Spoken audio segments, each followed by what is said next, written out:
Nous allons parler des 5 choses à faire lorsque vous vous réveillez aux heures de nuit.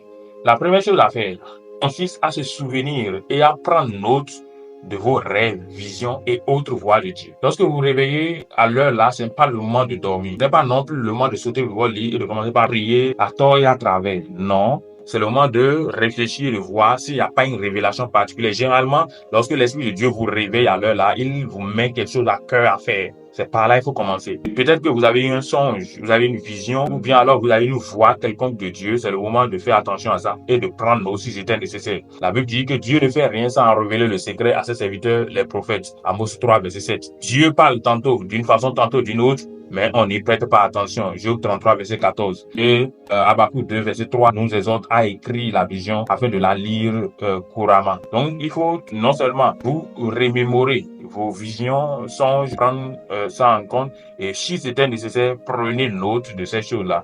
Et ça fera toute la différence. La deuxième chose à faire consiste à rendre grâce à Dieu et à le louer. Rendez-lui grâce pour la vision que vous avez reçue. Rendez-lui grâce aussi, pourquoi pas, pour votre vie entière, pour ses bienfaits dans votre propre vie. Daniel 2, verset 19, la Bible dit, alors le secret fut révélé à Daniel dans une vision pendant la nuit. Daniel bénit le Dieu des cieux. Il a béni Dieu pour sa révélation. Mais vous pouvez bénir Dieu aussi de façon globale pour tout ce qu'il a fait dans votre vie. Et c'est ce que le psalmiste a fait, David, dans Psaume 19, verset 62. Au milieu de la nuit, je me lève pour te louer à cause des jugements de ta justice. Donc, on peut se lever au milieu de la nuit pour lui dire merci. La deuxième chose à faire, donc, c'est de le remercier, de le magnifier, non seulement pour les visions que vous avez reçues, non seulement pour cette attaque avortée, non seulement pour vous avoir réveillé en ce moment-là pour contrecarrer les œuvres de l'ennemi, mais aussi pour votre vie entière. La troisième chose à faire, c'est de méditer.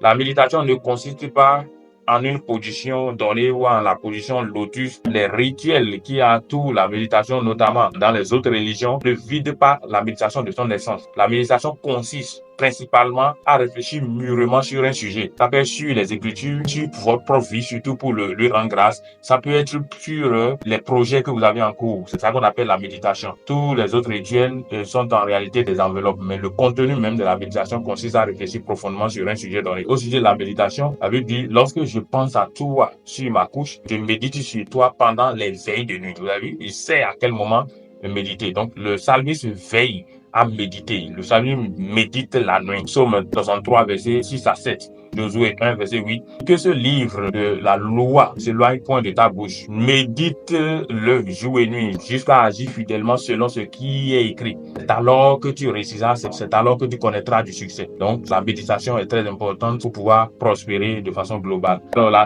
quatrième chose à faire consiste, bien évidemment, à prier, notamment à faire des déclarations prophétiques. Il est écrit, Marc 11, verset 22, si quelqu'un dit à cette montagne, ôte-toi de là, il ne doute pas dans son cœur, mais croit que ce qu'il déclare arrivera, il le verra s'accomplir. Donc, très important, les déclarations prophétiques. Vous pouvez prier de façon globale, mais des déclarations prophétiques sur votre santé, sur vos finances, sur votre destinée, sur votre mission de vie. Vous faites toutes sortes de déclarations. La vie et la mort sont au pouvoir de la langue. Proverbe 18, verset 21.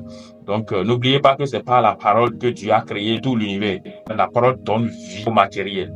Donc, faites des déclarations, notamment sur votre mission de vie. Lorsque vous faites des déclarations sur votre destinée, sur votre mission de vie, ce à quoi vous êtes appelé, il y a une confiance qui s'instaure, il y a une foi inébranlable qui s'instaure et il y a des actes conséquents qui suivent. J'espère que vous m'avez compris. La cinquième chose à faire, c'est de prendre note de vos inspirations et de planifier votre journée et votre vie. L'intervalle entre 3h et 5h du matin constitue un moment idéal pour prendre note de ses inspirations et planifier sa journée et toute sa vie. Je vous dis, la plupart des sons que vous entendez aujourd'hui, la plupart des inventions, les choses inimaginables que l'humanité a pu réaliser ont été inspirées dans ces heures-là. Donc, vous devez pouvoir tirer profit de ces moments-là aussi si vous voulez connaître du vrai succès. Le cœur de l'homme médite sa voie, mais c'est l'Éternel qui dirige ses pas. Donc, il est bon que vous planifiez. Proverbe 16, verset 19, il est bon que vous planifiez et que tel un chef service, vous planifiez, mais que vous présentiez maintenant